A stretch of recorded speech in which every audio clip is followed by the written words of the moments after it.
Hello friends, எல்லோரும் எப்படி இருக்கீங்க? நல்லா இருக்கீங்களா? இன்றைக்கி நானும் நல்லா இருக்கேன். இன்றைக்கி சாயங்காலம் டீ சாப்பிட்டுட்டு ஏதாவது ஸ்நாக்ஸ் செய்வோன்னு சொல்லிவிட்டு கொழுக்கட்டை மாவு இருந்தது.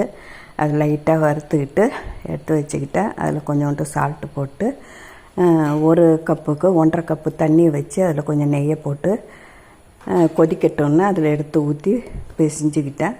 அதுக்கப்புறம் தேங்காயை திருவுனா ஒரு முடி தேங்காயை திருவி அப்படியே நெய்யில் வதக்கிட்டு சும்மா ஒரு டீஸ்பூன் போட்டு நெய்யில் வதக்கிட்டு அதில் ஏலக்காய் தூள் கொஞ்சோண்டு சர்க்கரை ஒரு 4 ஸ்பூனை போட்டு நல்லா கிளறிக்கிட்டேன். இதை உருண்டை பிடிச்சிட்டு அப்படியே கொழுக்கட்டை பதத்துக்கு அதில் இந்த பூரணத்தை வச்சு செஞ்சேன். நல்லா இருக்குது. ஆவியில் வச்சு எடுத்து அந்த உருண்டையாக பிடிச்சி ஆவியில் வச்சு எடுத்துகிட்டு சாப்பிட்றோம். இதை பாருங்கள்.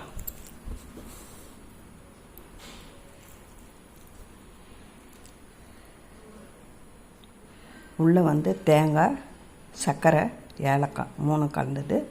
உள்ளே பூரணம் இருக்குது. எப்படி இருக்குன்னு பார்த்துட்டு நீங்களும் செஞ்சு பாருங்கள். செஞ்சு பார்த்துட்டு சொல்லுங்கள் கமெண்டில்.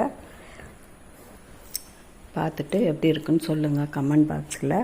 நீங்களும் அடுத்தவங்களுக்கு ஷேர் பண்ணுங்கள். Thank you friends.